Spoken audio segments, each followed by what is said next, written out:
मैलेफिसेंट ने बिना शक किए स्टीफन का दिया हुआ पानी पी लिया। थोड़ी ही देर में उसे गहरी नींद आने लगी। तभी स्टीफन ने अपना छिपाया हुआ खंजर निकाल लिया। वो मैलेफिसेंट के चमकते हुए पंखों को घूर रहा था। उसका मन एक पल के लिए कांपा, क्योंकि उसने कभी मैलेफिसेंट से सच्चा प्यार किया था, लेकिन राजा बनने के लालच ने उसकी इंसानियत को दबा दिया। मैलेफिसेंट तेज दर्द के साथ जागी। उसने देखा कि स्टीफन वहां से जा चुका था। मैलेफिसेंट ने पाया कि उसके पंख काट दिए गए हैं। पंख उसका गुरूर थे, आसमान से उसका रिश्ता थे, और ये स्टीफन पर उसके भरोसे का सबूत भी थे। अब पंख छिन चुके थे और भरोसा टूट चुका था। इन दोनों दर्दों ने मिलकर उसे तोड़ दिया। वो जमीन पर गिरकर बुरी तरह रोने लगी। उधर स्टीफन ने वो पंख ले जाकर राजा को दे दिए। राजा ने मैलेफिसेंट की ताकत खत्म समझकर अपना वादा पूरा किया। उसने अपनी बेटी की शादी स्टीफन से कर दी। स्टीफन ने राजकुमारी से शादी की और बूढ़े राजा की मौत के बाद वो ताज पहन लिया जिसका उसे हमेशा से सपना था। अपने पंख होने के बाद मैलेफिसेंट ने एक लकड़ी उठाई और उसे अपनी छड़ी बना लिया ताकि वो चल सके। जब वो लड़खड़ाते हुए जा रही थी तभी पक्षियों की आवाज ने उसका ध्यान खींचा। एक और किसान के जाल में फंसा हुआ था और जान बचाने के लिए फड़फड़ा रहा था। शायद अपने जैसा दर्द देखकर या थोड़ी दया के कारण मैलेफिसेंट कॉय के पास गई और मंत्र पढ़ा। देखते ही देखते वो कॉ रोशनी में एक काले कपड़ों वाले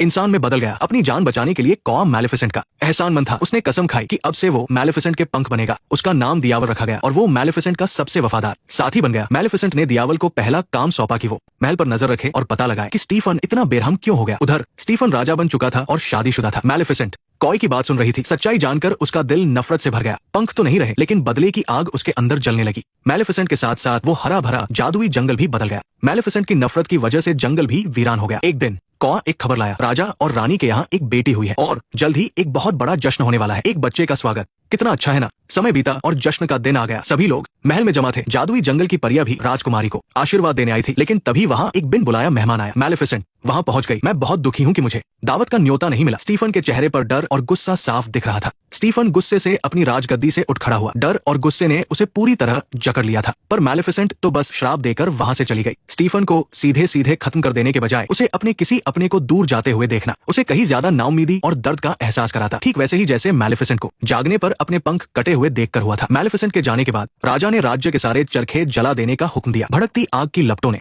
रात के आसमान को तो लाल कर दिया, पर वो स्टीफन के दिल की बेचैनी दूर नहीं कर सकी। वो जानता था कि मैलेफिसेंट का श्राप इतनी आसानी से टूटने वाला नहीं है। साथ ही उसने एक फौज मैलेफिसेंट पर हमला करने के लिए भेजी, लेकिन मैलेफिसेंट ने कांटों से एक बहुत बड़ी दीवार खड़ी कर दी थी। कोई भी इस कभी न टूटने वाली कांटों की दीवार को नहीं तोड़ सकता था और गलती से भी पास जाने पर वो उसे निगल सकती थी। इसके बाद से जादुई जंगल और इंसानों का रिश्ता हमेशा के लिए खत्म हो गया। हमला नाकाम हो चुका था। इन एक के बाद एक झटकों ने स्टीफन को और भी ज्यादा पागल कर दिया। उसने पालने में सो रही अपनी बेटी को देखा और अचानक उसे एक जबरदस्त आइडिया आया। उसने राजकुमारी को जादुई जंगल की परियों को सौंपने का फैसला किया। उसे लगा कि परियां अच्छे दिल की हैं और वे राजकुमारी को कोई नुकसान नहीं पहुंचाएंगी। और सबसे जरूरी बात यह थी कि महल से दूर रहकर राजकुमारी के चरखों के पास जाने का खतरा भी कम हो जाएगा। स्टीफन ने परियों से राजकुमारी को उसके 16वें जन्मदिन के अगले दिन तक पालने को कहा और फिर उसे वापस महल लाने को कहा। मैलेफिसेंट को भी ये खबर फौरन मिल गई, लेकिन परियों को इंसानी बच्चे की देखभाल करना बिल्कुल नहीं आता था। उन्हें यह भी नहीं पता था कि बच्चे को वक्त पर दूध पिलाना होता है और वे अक्सर छोटी राजकुमारी को भूख से रोता बिलखता छोड़ देती थी। वे तो कभी कभी मिट्टी लगी गाजरें सीधे राजकुमारी के पालने में ही डाल देती थी। मैलेफिसेंट को अपने कौवे डायावल से परियों के ठिकाने का पहले से ही पता था, पर उसने सोचा नहीं था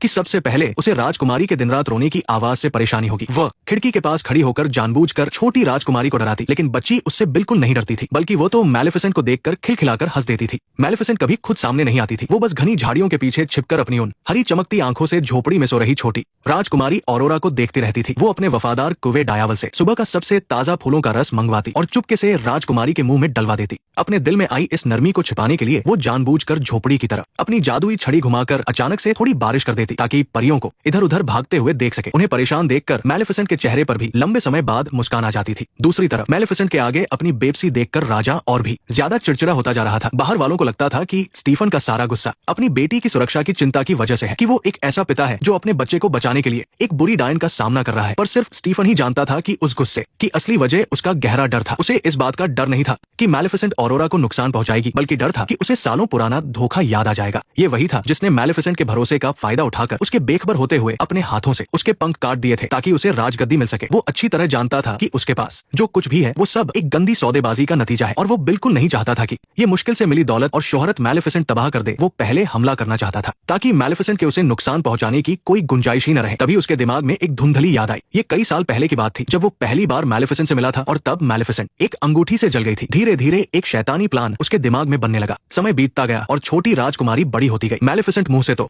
राजकुमारी को नापसंद करने का दिखावा करती, लेकिन जब भी राजकुमारी किसी चट्टान से गिरने वाली होती तो वो अपने जादू से उसे हवा में ही संभाल लेती थी। इस समय मैलेफिसेंट के मन की उलझन और भी बढ़ गई थी। एक तरफ वो स्टीफन से नफरत करती थी, ऑरोरा उसी की बेटी थी, यानी उसके दुश्मन की बच्ची जिससे उसे बदला लेना था। वहीं दूसरी तरफ ऑरोरा की मासूमियत और प्यारेपन में उसे अपनी पुरानी झलक दिखाई देती थी, उसे बचाना चाहती थी। और छोटी राजकुमारी ने भी उस परी को देख लिया जो हमेशा अंधेरे में छिपी रहती थी। उसने न सिर्फ मैलेफिसेंट की कड़वी बातों को अनसुना कर दिया बल्कि खुद आगे बढ़कर मैलेफिसेंट से उसे गले लगाने को कहा। लेकिन ऑरोरा की उन भरी हुई आंखों को देखकर जो भरोसे से चमक रही थी, वो आखिर में खुद को कठोर नहीं बना सकी। उसने बहुत सावधानी से अपने दोनों हाथ आगे बढ़ाए और बहुत ही नरमी से ऑरोरा को गोद में उठा लिया। उसकी गोद में वो छोटा सा नर्म शरीर था जिसमें से धूप और फूलों की खुशबू आ रही थी। उस पल मैलेफिसेंट के दिल का कोई सख्त कोना पूरी तरह से पिघल गया। एक ऐसा एहसास जो उसने पहले कभी महसूस नहीं किया था उसके दिल में पनपने और फैलने लगा। दुश्मन की बेटी होने से ज्यादा ऑरोरा उसके दिल में अपनी बेटी जैसी लगने लगी थी, जिसकी उसने पूरी लगन से हिफाजत की थी। वक्त बीतता गया और छोटी राजकुमारी बड़ी हो गई। उसके धूप की तरह चमकने वाले सुनहरे बाल थे और नदी की तरह साफ नीली आंखें थी।